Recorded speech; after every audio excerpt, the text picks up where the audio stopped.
The summer air in our suburban New York neighborhood was thick with humidity, but inside, the air conditioning was crisp and cool, just like my plan. My 18th birthday was 3 weeks away, a milestone I had meticulously planned since I was 14. It wasn't just a party, it was a coronation. A grand affair at the country club, a designer dress, and a guest list that would make my social media pop. But there was a problem. My parents, caught between my endless demands and a sudden financial tight spot, had delivered a crushing ultimatum. A quiet family dinner was all they could afford. My name is Clara, and I've never been good with ultimatums, especially not from people who owe me. My parents had made a promise when I was a child, that my 18th birthday would be unforgettable. Now, they were trying to renege. I watched my mother's face fall as I feigned tears, my voice a delicate quiver. "But you promised," I whispered, the words a knife twist to her guilt. That night, as I lay in my bed, an idea both brilliant and cruel sparked. My brother Leo had just bought his dream car, a vintage Mustang he had spent 2 years of weekends and every last dollar of his landscaping money on. It was his pride, his ticket to freedom.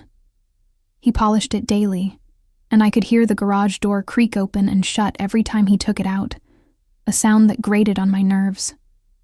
It was more than a car to him. It was a symbol of his independence from us. The next morning, I walked downstairs, a practiced smile on my face. My parents were at the kitchen table, their faces etched with worry. I sat across from them, my voice low and earnest. "Mom, Dad," I began, my eyes wide and innocent. "I know how much my birthday means to you, and I have a solution. Leo can just get another car later. It's just a thing." They stared at me, then at each other, the same awful thought forming in their minds. The sale of that car would fund my party and then some. A moment of silence passed, heavy and full of unspoken regret. I didn't care. I was getting my party. I watched their faces contort with a mixture of guilt and resignation, but I kept my gaze fixed, unblinking. It was a silent negotiation, one where my stubbornness and their misplaced love for me were the only currencies. I saw the moment they broke, the moment they caved. My dad sighed, rubbing his temples, and my mom just nodded, looking defeated. I had won. The morning air felt heavier than usual. I woke up to the sound of my brother's alarm, followed by a silence that was far more unsettling than his usual clatter. He always left early for his landscaping job, taking the Mustang out for a spin before the sun was fully up. But today, there was nothing. I listened from my bedroom window as he went to the garage, the quiet click of the lock a prelude to a storm. A strangled cry. Then another. He wasn't yelling, not yet. It was a sound I had never heard from him. A deep, visceral sound of pure shock and pain. My lips curved into a tiny, secretive smile. The silence stretched for a full minute before the shouting started. "Where is it? Where's my car?" His voice was a raw thing, filled with a frantic panic. It was music to my ears. I heard my parents rush downstairs, their footsteps heavy with dread. They had delivered the news to him while I was still in bed, shielding me from the initial outburst. I pressed my ear to the door, listening to my father's strained voice explaining how they had no choice, how it was just a car, and how they were helping the family. My mother was crying, her quiet sobs a testament to their own regret. "You took it from me," Leo said, his voice now a low, dangerous growl. "You sold my car to pay for her stupid party." He said it without a hint of question, the accusation a cold, hard fact. I could hear my mother try to interject, but he cut her off. "I don't want to hear it. I don't care what promises you made her." He slammed the front door, the sound rattling the windows. He didn't come home that night, or the next. My parents were a wreck, but I was just relieved. He was gone. The tension in the house was gone, replaced by a cold peace. I had won again. The night of my 18th birthday was perfect. The country club sparkled under the dim lights of the chandeliers, and the air was filled with the sweet scent of roses and expensive perfume. I wore a crimson dress that clung to every curve, and my friends told me I looked like a queen. My social media was blowing up with photos. Every moment was a testament to my triumph. My parents, looking nervous and out of place, kept trying to make me happy. "You deserve this, Clara," my mother whispered, her eyes full of a strange, fragile hope. But a ghost hung over the celebration. Leo had agreed to show up for a few minutes, a condition my parents had begged for, hoping to create a semblance of normalcy. He arrived 20 minutes late, his expression a blank mask. He wasn't in a suit like everyone else. He was in a simple black shirt and jeans. He stayed by the edge of the room, sipping a soda, watching the scene unfold with an expression of quiet disdain. "You look nice," he said, when he finally approached me, his eyes devoid of warmth. I smiled, a fake, brittle thing. "Thanks. At least one of us does." He didn't react to the dig. "You know, that car represented something, Clara," he said, his voice barely a whisper. "It represented my hard work, my future, and you just sold it for this." He gestured around the room, a sweep of his hand that encompassed the frivolous party, the fancy clothes, and my superficial happiness. For a moment, I saw myself through his eyes, a spoiled, entitled girl who had broken her brother just to get a party. The thought was fleeting, a small flicker of doubt that I quickly extinguished with a sip of champagne. "It was just a car, Leo. It's not a big deal." He just shook his head, a small sad smile on his face. "You don't get it, and you never will." He turned and walked away, disappearing into the night without a word of goodbye. I stood there, surrounded by laughter and music, feeling a chill I couldn't explain. The week after the party felt colder than the last. The country club was a distant memory, and the stream of compliments on social media had slowed to a trickle. The house was now a mausoleum of unresolved conflict. Leo had moved back in, but he was a ghost. He woke up before dawn, worked all day, and came home late, exhausted. He ate his dinner in silence, his eyes fixed on some distant, unknown horizon. He spoke to our parents in clipped, polite sentences, but he didn't even look at me. I tried to act as if nothing had happened, tried to fill the silence with the details of my party. But my mother just looked at me with a weary sadness, and my father would just nod, a tired look on his face. I missed the days when he would smile, when he would tease me, when he would call me his little princess. Now, the house felt heavy, as if the air itself was thick with unspoken regret. The silence was the worst part. I started noticing things I had never paid attention to before. The way my mother looked at Leo when he came home, her eyes full of a desperate, unspoken apology. The way my father would sigh, his shoulders slumped under the weight of his guilt, and the way my friends had started acting. I saw them at the mall, and they were less enthusiastic to see me. They didn't ask about the party. They asked about Leo. "Is your brother okay?" one of them asked, her voice laced with an uncomfortable pity. "I heard what happened. It's really messed up." I laughed, a brittle, fake sound that didn't reach my eyes. "It's fine.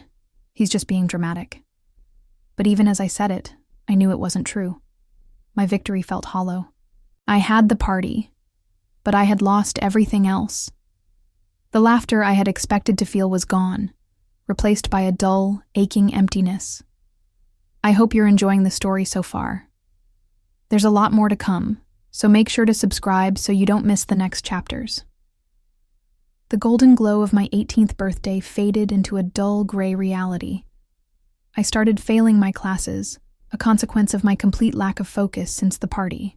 My parents were too preoccupied with Leo's quiet, self-imposed exile to even notice. They would sit him down for family dinners, but he would just eat in silence, staring off into space. They would ask him about his job, his savings, and he would give them one-word answers. It was like living with a ghost. My own social life was in a slow, painful decline. My best friend, Chloe, had stopped responding to my texts. When I finally cornered her at school, she just shook her head. "I can't pretend, Clara," she said, her voice soft but firm. "What you did to Leo, it was cruel. He's my friend too." I tried to argue, to make her see that it was just a car, just a stupid party, but the words felt empty and hollow, even to me. I started spending more time alone in my room, scrolling through old photos of my party, trying to recapture the feeling of being the center of the world. But the photos just reminded me of the underlying tension, of Leo's cold, distant eyes. The victory I had felt was gone, replaced by a growing sense of panic.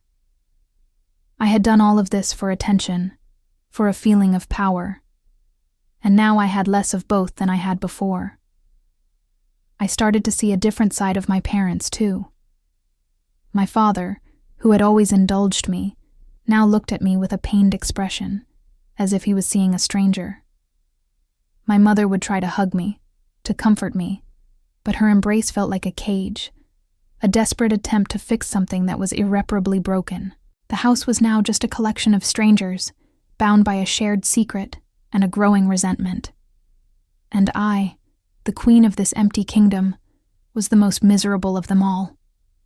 My parents' guilt became a new form of punishment for me. They started focusing all their attention on Leo, as if they could somehow undo the past by showering him with support in the present.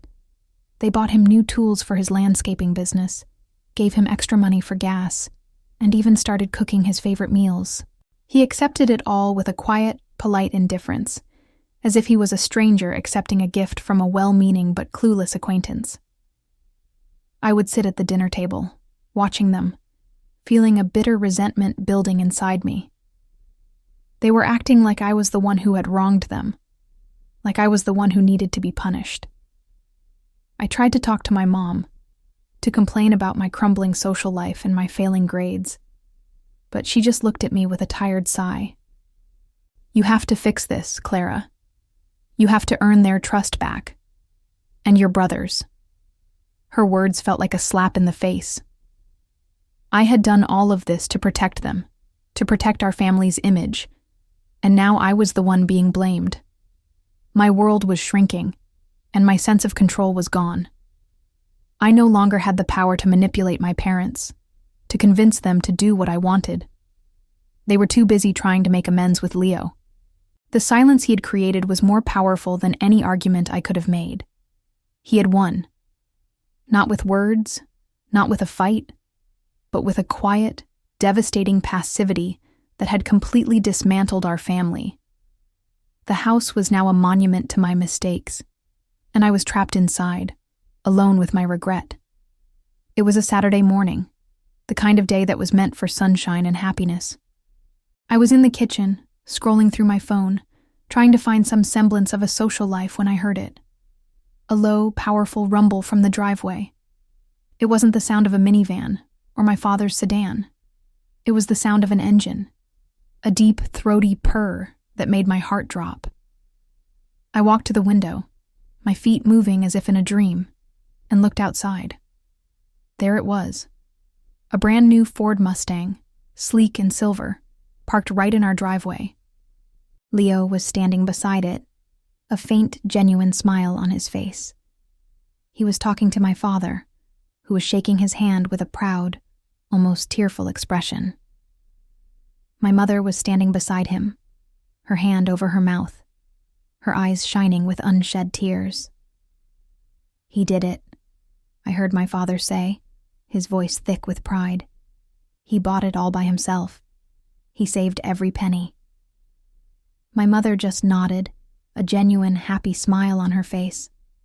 Neighbors were coming out of their houses, congratulating him, and I watched as my brother, the quiet, withdrawn boy I had tried to break, became the hero of our street.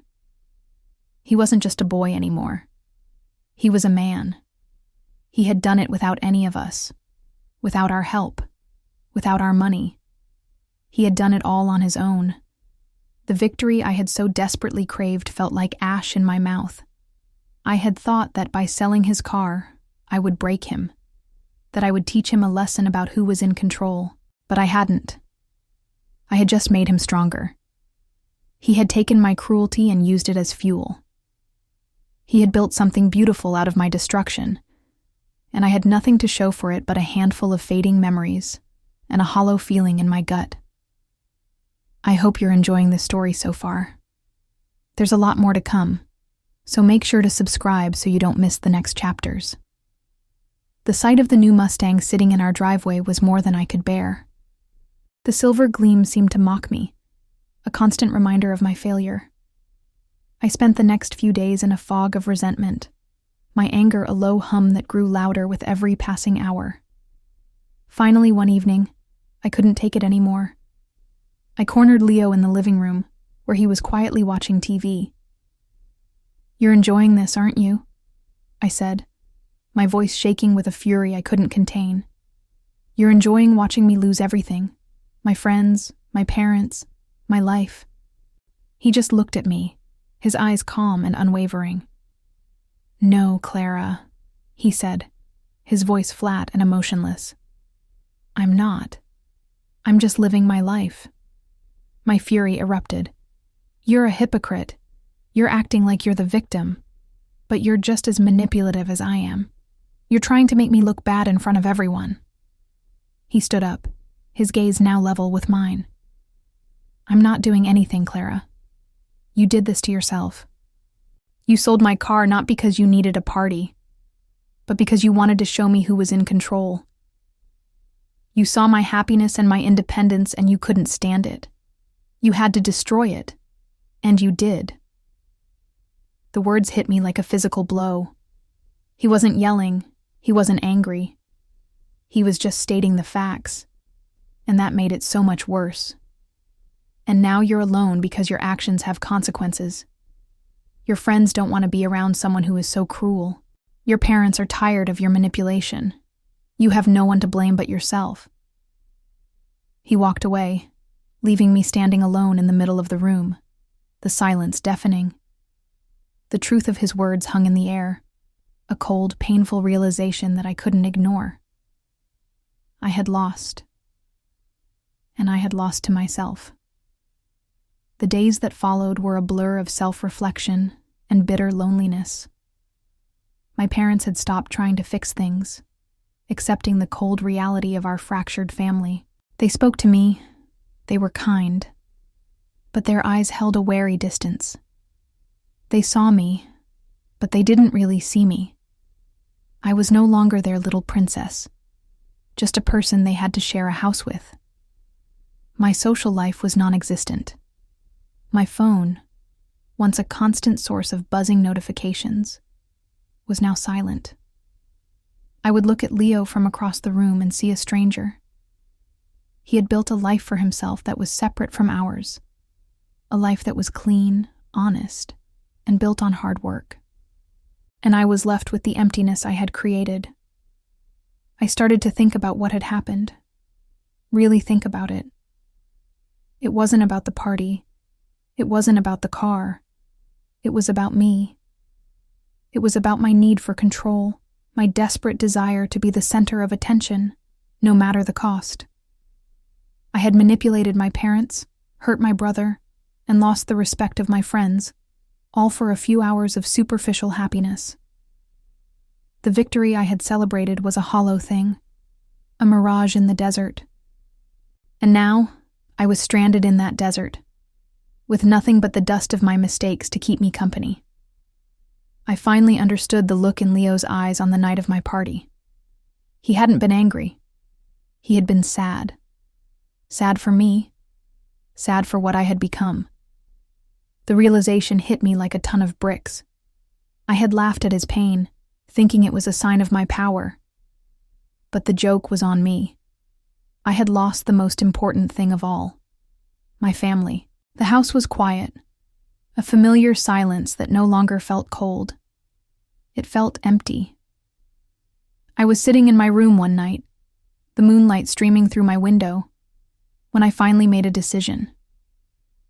It was a simple one, but it was the hardest thing I had ever done. I got a piece of paper and a pen and started to write. I didn't try to justify my actions. I didn't make excuses. I just wrote the truth. I admitted that I was wrong.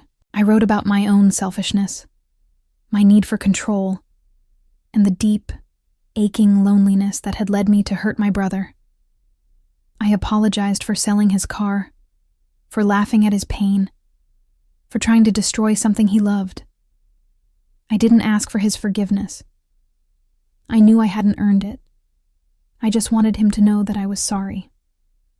I left the note on his bed, a single piece of paper on a perfectly made quilt. I didn't see him for the rest of the night. The next morning, I woke up to the smell of coffee and pancakes, a rare treat. I walked into the kitchen and saw my mother, her face soft and tired, making breakfast. My father was at the table, reading the newspaper. Leo was there too, sitting at his usual spot. He didn't look at me, but he didn't look away either.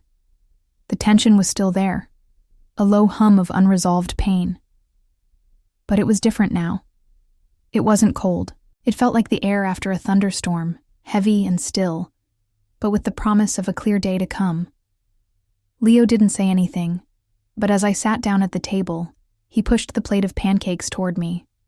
A small, simple gesture, but it was enough. It was a beginning. I knew it wouldn't be easy. I knew I had a long, difficult road ahead of me. But for the first time in a long time, I didn't feel alone. And I didn't feel like a queen.